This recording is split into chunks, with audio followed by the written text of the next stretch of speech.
Back to football, the Jaguars officially have their franchise quarterback under contract, signing the number 1 overall pick, Trevor Lawrence, 4-year deal. It's projected to be worth $36.8 million, including a $24.1 million signing bonus. His former Clemson teammate, running back Travis Etienne, who was also taken in the first round, he has not signed yet. But again, when you pick somebody first overall, it's good to have him in camp. And training camp kicks off exactly 3 weeks from today. A new era in Jacksonville with Urban Meyer, and all eyes, of course, will be on Trevor Lawrence. It's going to be exciting. Fun down there. Let's go to another quarterback. Aaron Rodgers, still at loggerheads with the Packers organization. Yesterday, he talked about how he's been using his time this offseason. Sometimes the loudest person in the room is not the smartest person. Sometimes the loudest person in the room is not the person who has all the facts on their side or the truth on their side. This offseason, I've spent a lot of time working on myself. I think for a long time, mental health has been only an okay topic to broach if you're talking about dealing with bouts of depression, but there's not a lot of conversation around just the idea of having a very positive mental health state. I've just been really trying to think about what puts me in the best frame of mind. What habits can I form that allow me to feel most in my body, most present, happiest? And that's what I've been doing. The mental side of it is so important for all of us athletes. I don't think it's talked about enough, but taking time to work on yourself is, I think, the best gift that any of us can give ourselves. Aaron Rodgers yesterday. Let's bring in our NFL analyst, Mike Tannenbaum. So, Mike, Rodgers saying at one point, you heard it there, sometimes the loudest person in the room is not the smartest person. Not sure who he's referring to there, but if you're the Packers GM, Brian Gutekunst, what are you reading into Rodgers' comments? Yeah, obviously, I'm assuming he's talking about me and the organization, and that's obviously really disappointing. You know, Aaron Rodgers has never come out and said, I don't want to be there. You know, obviously, that's the message coming from his camp, but he's never said it. So I actually see that a little bit as a ray of hope. And what I would do is I would go see him. I would go out to this golf tournament. I would just keep saying, hey, what can we do to fix this? Let's stand shoulder to shoulder. It's not only about this year, Aaron, it's about the next 3 years, the next 30 years, your legacy. And while you're not happy and we've made mistakes, let's fix it together. So I would be disappointed by those comments, but he did not come out and say, hey, I'm never going to play there again. Certainly a disconnect between the superstar and the franchise. Packers startup training camp. But for 2 weeks. And it was met with mixed reviews, but hey, no one's gotten the gig yet. I take your Jeopardy and raise you. Brady celebrating his anniversary with Giselle in their private mansion in Costa Rica. Probably is what they did, probably. Then there was draft day, April 29th. Adam Schefter broke the news that Aaron Rodgers wanted out of Green Bay. His sources, correct, per usual. Meanwhile, TB12 got total buy-in. All 22 starters returning. First time that's happened in the Super Bowl era. So no mini camp or OTAs for Rodgers. He's more of a Hawaii kind of guy. It's the offseason. We all deserve a vacation, right? Some people vacation, some people just buy a $17 million mega mansion on Billionaire Bunker in Miami, and they live like they're on vacation year-round. I'm just saying. I would take either. All right, Rodgers was asked about his offseason while speaking with the media for the Match Golf event tomorrow. Sometimes the loudest person in the room is not the smartest person. Sometimes the loudest person in the room is not the person who has all the facts on their side or the truth on their side. This offseason, I've spent a lot of time working on myself. I think for a long time, mental health has been only an okay topic to broach if you're talking about dealing with bouts of depression, but there's not a lot of conversation around just the idea of having a very positive mental health state. I've just been really trying to think about what puts me in the best frame of mind. What habits can I form that allow me to feel most in my body, most present, happiest? And that's what I've been doing. The mental side of it is so important for all of us athletes. I don't think it's talked about enough, but taking time to work on yourself is, I think, the best gift that any of us can give ourselves.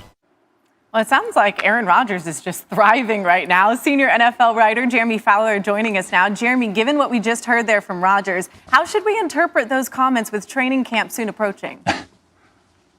Well, he's over the drama, and, he wants to move on here. But, he's playing it cool. He's not giving away any emotion. He's not playing his cards in true standoff form. And so you talk to execs around the league, they say, yes, they believe Aaron Rodgers does want to be out, and maybe he's told the team that directly. But they also point out he has not gone full nuclear yet. He's been a little vague in his comments, left a little bit of wiggle room. And so the Packers, I'm told, are still holding out hope. They're still actively looking for balance and wellness. You always say that, and I love that. And he spends most of this quote talking about, wanting to be in the right mental state of mind and working on himself that way. Not that it's depression, but more of just balance and wellness. Balance and wellness. But at the very beginning of that, though, it did sound like he still managed to throw a little shade at, sometimes the loudest voice in the room is not necessarily the smartest voice in the room. He always seems to have these little digs that seem like they're being aimed directly at Green Bay. But they come from a place of balance and wellness. Come on now. So they are so passive aggressive, though. Listen, he said nothing, okay? He did? He said nothing. He said balance and wellness. He said nothing. The loudest in the room, the quiet, the silence. All right, what does peace that be say? still. All right. So Like, you're not whatever. buying in, Mike. I'm not buying Did anything. you hear him say anything that would sound like a little passive aggressive shot at Green Bay while also discussing mental health? Absolutely. And all he had to do was come out and say, hey, I want to be a Packer or I don't.